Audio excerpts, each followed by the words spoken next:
Hello everyone, welcome to another deck flip through. I saw this deck on Hermit Cave. I think I was just looking at it or someone had it and I what is this deck? This is interesting. And it's the Bianco Nero Tarot. And I can't remember what it's called, the type of ink print that they do, but I did it in secondary school. You get like a piece of it's kind of like soft lilo, but it's not. And you draw the design on it and you carve the bits that you don't need that are white, and then you do all the this is the one I did. That's the modern version. This is all like probably wood carvings and stuff like that. But yeah, no, it's by US Games and it's by Marco Proetti. I'm gonna butcher his name. But yeah, so it's like it's hand-drawn ink illustrations inspired by antique engravings and wood cuttings. That's the one, yeah. So there are ink drawings that are like that, but I have done that and it's actually quite fun. It's just very dangerous though. Like the amount of times we were doing it and you take a chunk out of your hand. Seriously, it's fun. So there's the backing and it has the elements here, and then when you turn it is reversible. So the elements are still the elements. I don't normally have any black and white decks. I usually love colourful decks, but this one just really caught my attention because of the way it's done. And I love this, like this is the Fool now, but I love how the dog is resisting. Like it's no, don't fall yet. I thought that was interesting, rather than going with him going, come on, let's go and frolic, but he's like, no. The dog is stopping the Fool. I like that. It's really good. It's US Games. The cardstock is quite thin actually from what I've had in previous US Game cardstock. This is it's very thin compared to like a universal weight or something like that. Like that's a decent thickness. This is it's not a Llewellyn thin, it's just, you can tell the US Games was like, oh, it's a bit on the thin side. But yeah. So that's the Fool. The Magician. I don't know why I was getting kind of like a druid looking, a sort of druid look to him. But we do have the wand. No, the wand, they're all on the table. I thought this was his wand here, but that's his wand. We have the cup, the wand, the pentacle, and the sword. He's still the Magician, and I know there's a video when I was looking for this, like just flip throughs of it to see do I like it. There is a video of a girl who sent this deck around, and she'd send a card to each person, like colour in, and it went around the world or something like that, and the winner got the coloured version of the deck. It's really interesting to see each person's take on the card. There's the High Priestess. For a second, the High Priestess does look a bit like the Hierophant. I think it's just this hat that throws you off. Well, it's still the High Priestess. This Empress is the one that won me over. I just love this Empress. Like, it's not often we do see like as a bust, kind of like a head and shoulders kind of perspective of these cards. Like normally she's at a distance sitting on her throne doing her own thing, like, you know. So it's nice to see that. And then we have the Emperor. I have to show these two together, but we'll just show the Emperor here. I love this intricate design here. It's crazy. He too has a shield, but I just noticed this. They're both, like, this one's black with a white bird and this one's white with a black bird. So it just shows you that they are polar opposites, but they are equals at the same time.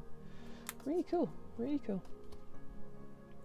The Hierophant. See what I mean? The Hierophant has the kind of Pope hat, and the High Priestess does kind of have that same kind of hat. It's just she doesn't normally have that. She has like her little, I don't know, she has a different hat anyway. That's a very typical Hierophant. There's the keys and there's the symbolism is all there. So I like this Lover's card. Very passionate. That's the whole point of it. It's very passionate. It's very intense. It's not a Two of Cups moment. It's very intense. And I like that. There's no angel, which is nice. And it's nice to see them not being Adam and Eve. They're just a couple on a hike. And we're in the moment. The Chariot. I like when the Chariot has horses sometimes, like rather than the Sphinxes. The Sphinxes are grand, don't get me wrong, but it's nice to see a change, and a horse is a nice change. Yeah. This is a very cool strength card. Because she looks like she's a warrior woman in this get up here. But I like how it's kind of slightly dishevelled, like she's been trying so hard to tame that line. So she's a little bit dishevelled, but she's not. But like, that's really cool, I like that. The Hermit. I like how it's like a very black card, but you could still see the details. How they did that was beautifully done. How Marco did this is very good. Sorry, not they. It's very cool. I like that. The Wheel of Fortune.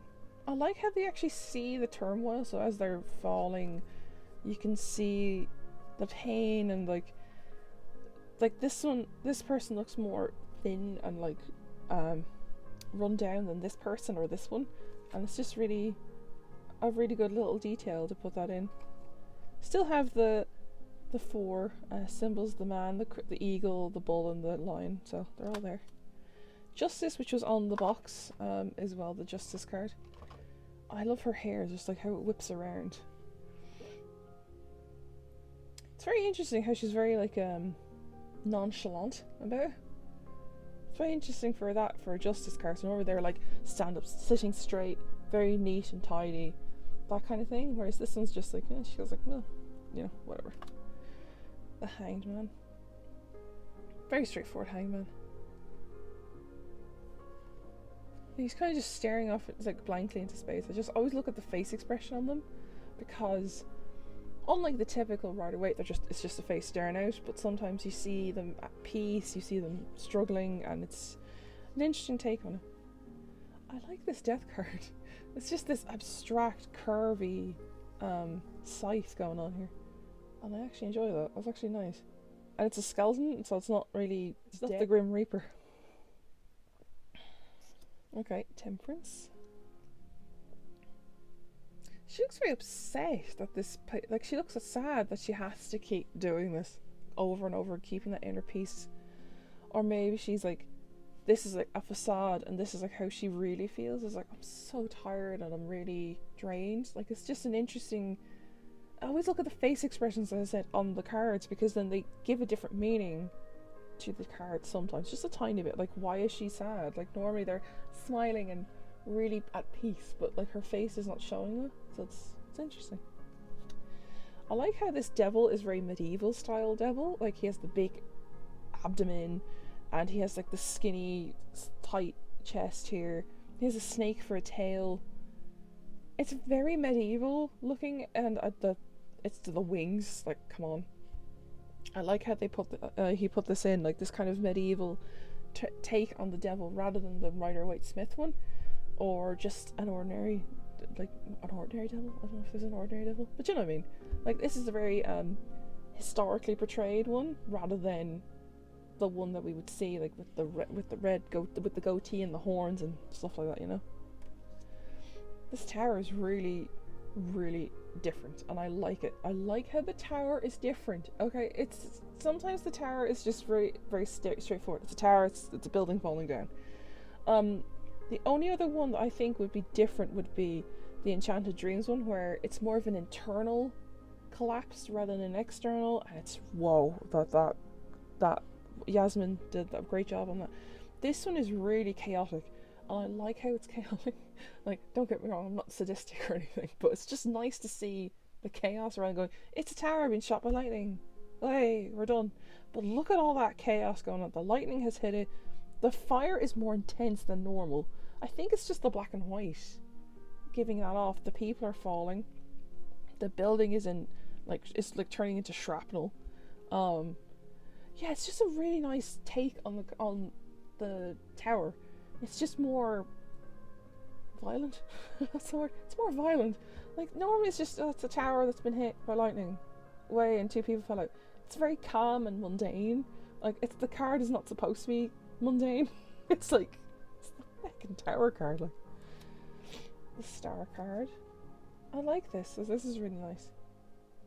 Like she looks like she's really focused on the universe. Now this one, I like seeing the slight changes. Like normally she's looking at the pond and just like putting her work in, but now this one she's looking at the universe, going, "Are you doing your bit yet? Can you give me my manifestations, please?" You know, it's the one of those cards that, like, wow, it's like it changes it slightly when she's changing her point of view. Like she's looking at the one that the universe is controlling. Like she's pouring it, like she's giving the universe the manifestations, but this ripple effect is the universe. This is her putting it into the source. Like, I'm doing the work. Very cool. I actually want to get this moon as a tattoo. It's so pretty. I actually would like this moon just here. Her face is so pretty. It's nice to see the moon as a crescent moon face rather than a sad, mundane face in the sky. And we still have our crawfish and our wolf and our dog, so it's all there. I just really like that. I like that kind of thing. And I do like how the moon was very feminine and the sun is now very masculine. So it's very cool. This is very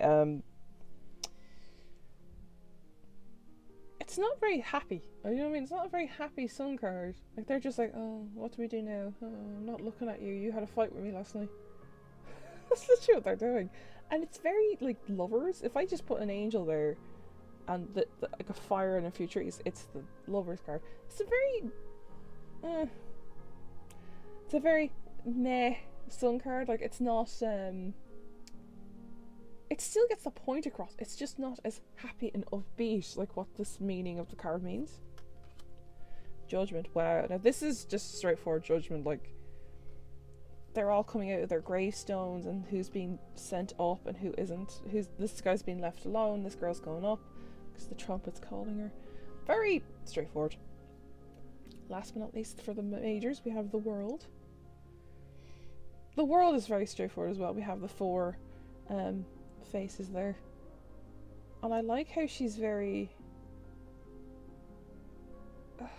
like content in the change. I like that. So there you go. Right, so we're going on to the minors, and as I do normally, I go quiet for the minors, and then we'll talk about it or do a reading afterwards. So enjoy the nice music.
Okay, so that was the flip through of the minors.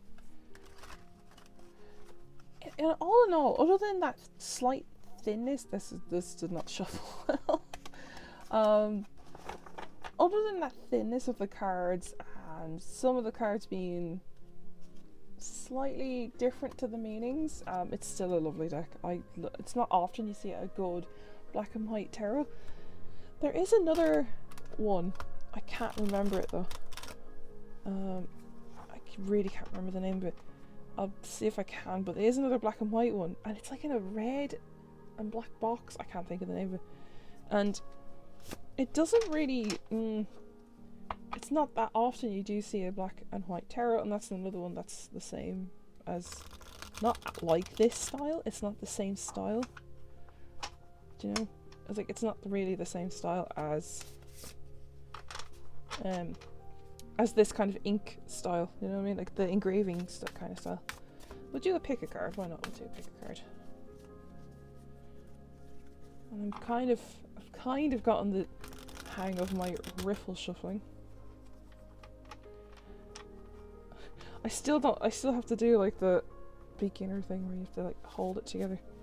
And I kind of get it, but I don't really, because the only one that does it is my universal weight. Okay, there's 1, 2, take this one, 3. Let's just pick a card. Oh, Jesus. And we'll go from there. So 1, 2, or 3. Deep breath in. And there. There's a crow staring at me. That's weird. There's a crow. I just looked out the window and the crow's just like, sup. Okay, so the first one. Wheel of Fortune. So you guys, whoever picked number 1, have the Wheel of Fortune, so good things are coming your way. It's all good. So it's a new chapter, but it's been a slow... The gears have been turning for a while, so you knew this thing was going to happen and you've been prepared for it. So that is your... I just don't even need to elaborate that. That's just great. Like, you know, it's all good things coming. Next we have the Ace of Swords, number pile 2. Do you hear me? Card number 2 is the Ace of Swords.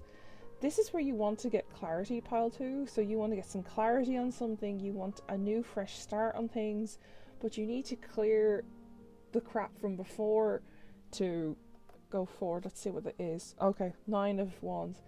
You need some clarity because you are defending, you're like fighting a battle that's not even yours. I feel like this is like someone else's work and you're knackered from it. You're like, why am I doing your fighting for you? Can you just go and do this, please? Like, can you fight your own battle? And you want some clarity and you want the logical kind of way out of things. I just realised I'm wearing black nail polish. I just went, oh gosh, black and white deck with black nail polish. There you go. No, but yeah, so like you're getting some clarity on this and you just want to get the logical reason, like why are you doing this, like what's the reason for it, you know? So that is number 2. Pile number 3, we have the King of Swords. God, he's quite a masculine King of Swords. What's with all of them showing off their legs? I've noticed that all the court cards are like, ew, I've got a lovely royal leg. I just noticed that they're all showing off their legs. I went, what's going on here? And the knights are just like, no, we're just going to be professional here. But yeah, the King of Swords is all about authority, your way, the highway. This could be a male or masculine energy in your life that is very controlling. Not as much as the devil, but we do also see, we see the 4 of Wands. So maybe there's a wedding that was cancelled, obviously because of what the situation is in the world at the moment. It was cancelled and now you're like, come on, let's do it now. It's my way or the highway. Let's just go and do it. Let's go and get married. Do you know, like, let's just put it out. Let's rip the band-aid off. But maybe that's something you don't want to do because like everything has been planned and you're like, why did we go all through that planning if we're just going to, you know, wing it? Do you know? So maybe you're not happy with this person's energy, or it could be you going, do you know what, let's just do it. This could be you going, let's just go and get married. Why not? Do you know? So that is the 3 cards there. I'll leave that there, guys, and I will see you all very soon. I hope you enjoyed this flip through, and stay safe, and bye.